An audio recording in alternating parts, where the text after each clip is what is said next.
খুবই দুঃখিত যে আগের লেকচারটা অনেকটা বড় হয়ে যাওয়ার জন্য আমি টোটালটা কমপ্লিট করে রেখেছি, অনেকটা বড় হয়ে যাওয়ার জন্য আমাকে নেক্সট লেকচার একটা বানিয়ে রাখতে হয়েছে। যে কেন এই ভিডিওটার লেন্থ দেখো খুবই ছোট, কিন্তু কেন বানাতে হয়েছে, লেকচারটা খুব লেন্থি হয়ে গেছিল। তো এই লেকচারে যেটা আমরা ডিসকাস করব যে অ্যাভোগাড্রো সূত্র কিভাবে গে লুসাকের গ্যাস আচরণ সূত্রকে ব্যাখ্যা দিবে, রাখ করলাম। এইগুলো আমি টোটালটাই গত লেকচারে আমি কমপ্লিট করে এসেছি। তো একবার গিয়ে প্লিজ দেখে নাও, ডেসক্রিপশন বক্সে আমি লিংক দিয়ে দিচ্ছি। আচ্ছা, তো ফিজিক্স এরিয়ার এডুকেশন চ্যানেলের পক্ষ থেকে প্রত্যেকটি নতুন দিনের শুভেচ্ছা অভিনন্দন। যদিও ভিডিওটা একসাথেই শুট করা হয়েছে, তা সত্ত্বেও আমি তোমাদেরকে নতুন করে আবার বলি কি 25শে ডিসেম্বরের উপলক্ষে, তোমাদেরকে খ্রিস্টমাস ডের উপলক্ষে, তোমাদেরকে যিশু খ্রিস্টের জন্মদিনের উপলক্ষে তোমাদেরকে very very very very happy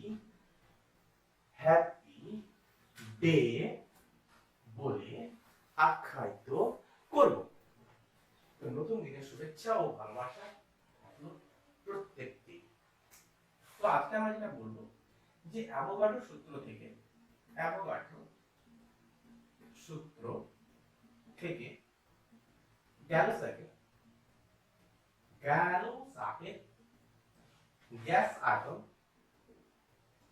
gas আয়তন সূত্রে ব্যাখ্যা। ক্লিয়ার? দেখো আমি মানলাম তিনটি গ্যাস রয়েছে, একটা এ, বি ও সি। তিনটা গ্যাসের আমার কাছে রয়েছে, তিনটা গ্যাস, তো তিনটা আলাদা আলাদা গ্যাস। এ বি সি গ্যাসের অণুর সংখ্যা আমি বললাম x সংখ্যক, y সংখ্যক ও z সংখ্যক।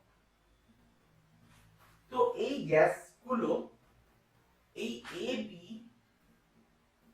দুজন বিক্রিয়া করে মানলাম সি গ্যাসটা উৎপন্ন করেছে, like nitrogen plus hydrogen equal to ammonia. ভাবো না এই ইকুয়েশনটাই ছিল। তাহলে এর অণু সংখ্যা কত? না এর অণু সংখ্যা হচ্ছে x সংখ্যক। বি এর অণু সংখ্যা কত? না y সংখ্যক। আর সি এর অণু সংখ্যা কত? z সংখ্যক। এতটুকু ক্লিয়ার? বোঝাতে পেরেছি? এবার একটু ভাবি চলো যে অ্যাভোগাড্রো সূত্র কি বলেছে।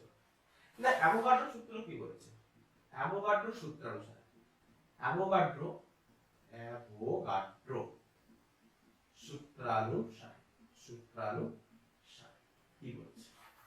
সে কালিটা হালকা হয়ে গেছে।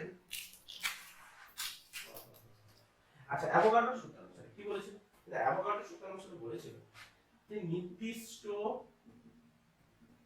চাপ ও উষ্ণতায় নির্দিষ্ট চাপ ও উষ্ণতায় যে কোনো গ্যাসের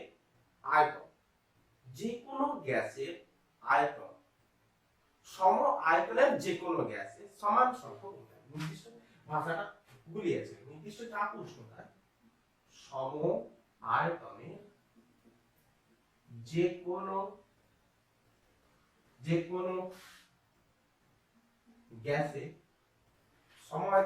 কোনো গ্যাসের অণুর সংখ্যা সমান হবে। তার মানে কি বলতো, যদি ভি আয়তনের এ গ্যাসের আয়তন যদি ভি হতো, এ গ্যাসের আয়তন ভি হলে তাতে অণুর সংখ্যা n হবে। বি গ্যাসের আয়তন যদি ভি হয় তবে অণুর সংখ্যা n ডেফিনেটলি হবে। সি সি গ্যাসের আয়তন যদি আমি ভি হয় তবে অণুর সংখ্যা n হবে। এটাই তো অ্যাভোগাড্রো সূত্র বলেছিল। ক্লিয়ার? এটাই তো অ্যাভোগাড্রো সূত্র বলেছিল।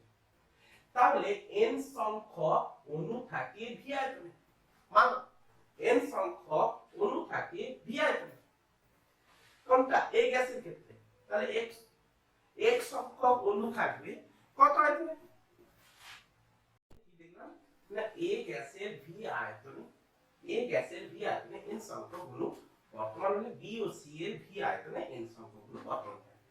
তাহলে x সংখ্যক অণুর আয়তন কত হবে? ইউনিটরি ম্যাট্রিক্স ঐকিক নিয়মের সাহায্যে। তাহলে n সংখ্যক অণুর আয়তন হয়ে থাকে v। তাহলে একটি অণুর আয়তন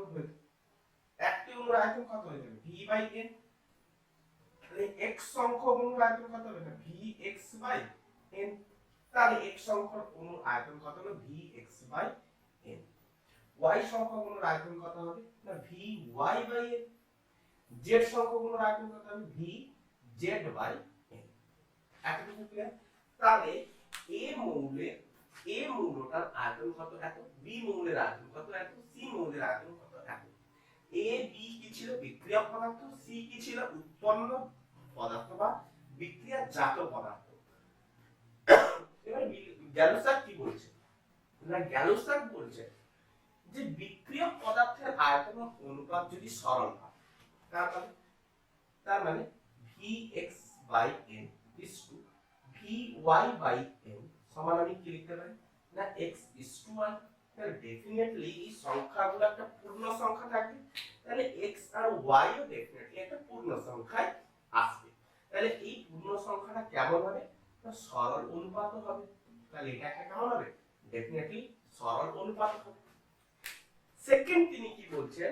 না বলছেন না বিক্রিয়ক পদার্থ বিক্রিয়াজাত পদার্থ এরাও পরস্পর সরল অনুপাত থাকবে।